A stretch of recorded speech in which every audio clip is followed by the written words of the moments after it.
తాను నిర్మలుడై ఉంటే తనకు లేని కర్మమేలని పీడించి కష్టపరచు ధైర్యమును లేని వారల కార్యమింతే.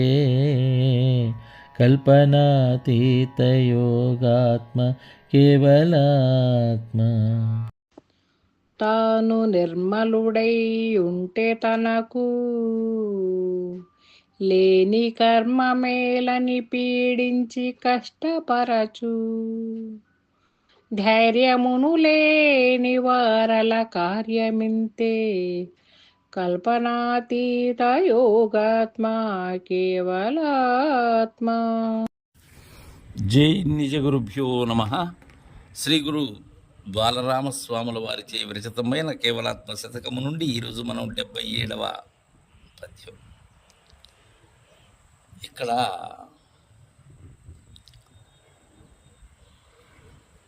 ఒక విషయాన్ని చెప్తున్నారు.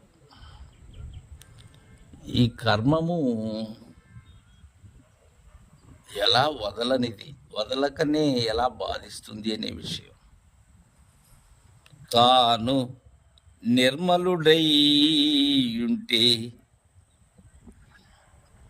తాను ఈ మలపంచకాన్ని వీడి ఉన్నారు, నిర్మలులై ఉన్నారు, అశరీరులై ఉన్నారు. నిర్మలుడు అంటే పరిపూర్ణులైనటువంటి వారు నిర్మలుడు ఉంటే తనకు లేని కర్మమేలని పీడించి కష్టపరచు.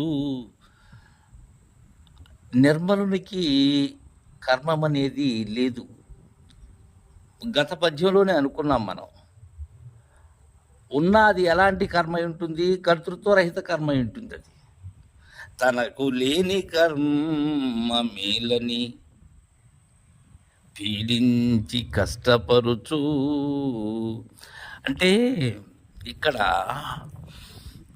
లేని కర్మము ఏదైతే ఉన్నదో అది గొప్పది అని, కర్మమే మేలని, కర్మమే సకలమునకు మూలమని పీడించి వదలకుండటం. పీడించటం అంటే బాధపడటం, దానిని వీడలేక బాధపడటం, వీడకుండా బాధపడే విధానాన్ని పీడించడం. అలా దానితో కష్టపరచు. ఎవరిలా కష్టపడేటువంటి వారలు? కర్మమే సమస్తం అనుకునేటువంటి వారలు, కర్మయే సర్వమునకు మూలము అనేటువంటి భావంతో ఉన్నవారలు. తాను నిర్మలుడై ఉన్నప్పుడు ఇవన్నీ ఎందుకు వస్తాయి? కావున తాను నిర్మలుడు కాదు. ఎవరు వాళ్ళు? ధైర్యమును లేని వారల కార్యమింతే.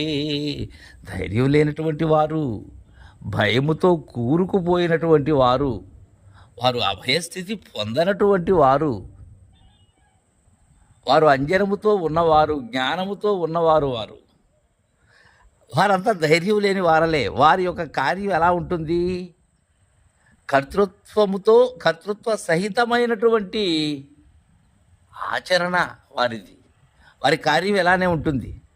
ఎందుకని? కర్త అయినటువంటి తాను ఉన్నాడు అనేటువంటి విధానంతో. నిర్మలుడై ఉంటే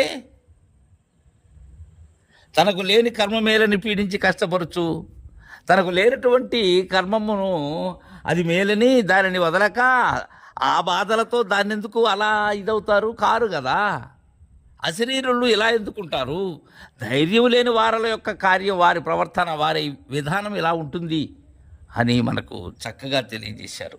కల్పనాతీత యోగాత్మ కేవలాత్మ. జై గురుదేవా.